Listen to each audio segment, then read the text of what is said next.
This is Chelsea Lyons Kent, and I am here in Standing Rock, North Dakota still. Um, I've been here for 3 months now. We have shown there is still power for the people, and that when people come together, they can still make changes. So I will be leaving Standing Rock tomorrow.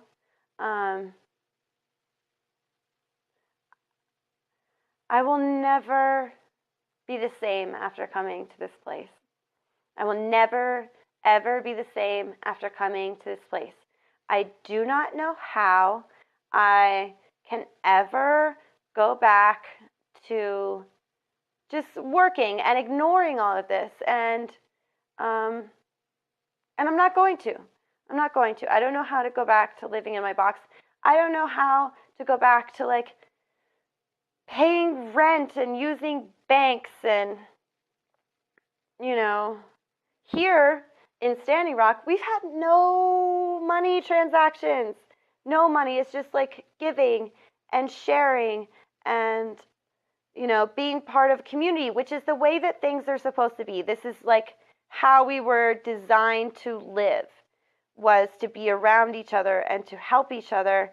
And I have realized just how insignificant my little concrete box of an apartment is, or my car, or my paychecks. It's all so unbelievably insignificant. Unbelievably insignificant. I'm not going to apologize for leaving here at this time. This is the time that I have to leave. I have to leave. I have to go back to my life. I have to go back to my children. I'm not going to apologize for leaving. I want to apologize to everyone who never made it out here, because while I'm going to miss everyone who I met here and fell in love with here, my biggest apologies are to all of you who never made it to Standing Rock, because this was a once-in-a-lifetime experience. This was a life-changing experience that no one will ever be able to replicate or duplicate. This is the epitome of what life should look like, and I think that we'll see a lot more Standing Rocks. I think we've already seen a lot more camps pop up. We have camps in New York, Utah, Pennsylvania, Texas, but there will never be another Standing Rock. There will never be another Standing Rock. There will never be another fall in 2016 in Standing Rock. And we wrote the playbook here. We're writing the playbook here because when people got here, we had never done anything like this before. We had never seen so many tribes come together. We had never seen so many different nations come together, and then the environmental groups come together, and to build and occupy space against the American government, to stand in the face of the American government who is built on corporate greed and bullshit. We are writing the playbook. There was a million mistakes here, but we are writing the playbook for the future. This is ground zero for the fight against corporate greed and for the fight to unify different nations and different colors of people. And we'll never have another Standing Rock, but we're going to have 1,000 other Standing Rocks. And we are writing the playbook about how we're going to win again. We have already figured out that we will not win through elections. We will not win through democratic processes, because we live in America. We live in the United States of America. We don't live in a democracy. We don't live in a democracy. We haven't lived in a democracy in a long, long time. We are not going to fix our nation through votes. We are not going to fix our nation through politicians. We are not going to fix our nation through bullshit campaigns. We are going to fix our nation through coming together and standing up together in the face of injustice. And that is what we did here. That is what we did here, and we are winning. We are winning. And sometimes there were days we didn't know if we would win, and we didn't know if we wouldn't.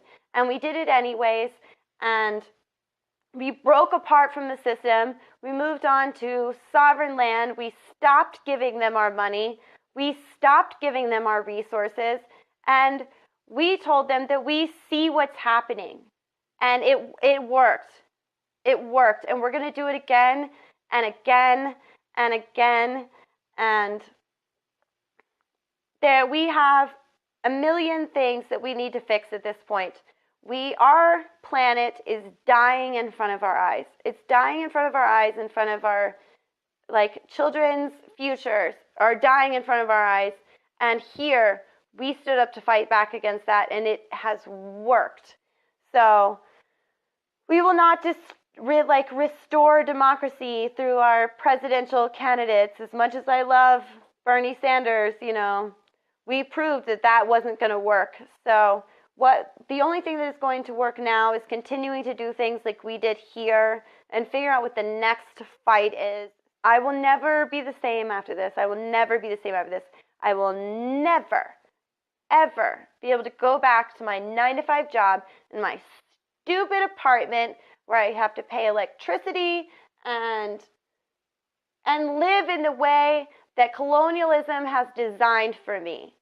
And as a white female, I knew nothing about colonialism until this experience.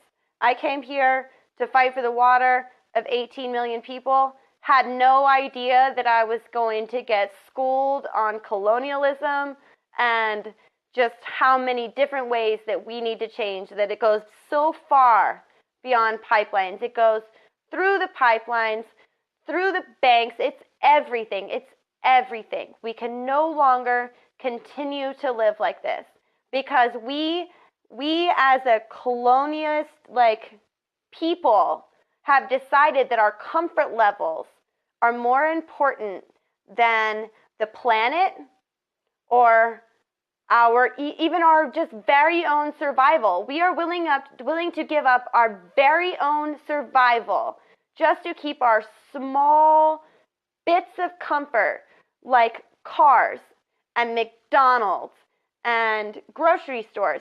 Guess what, guys? We can grow food. We can grow food. And there are ways to live that we don't have to do this. I've lived in a tent for 3 months.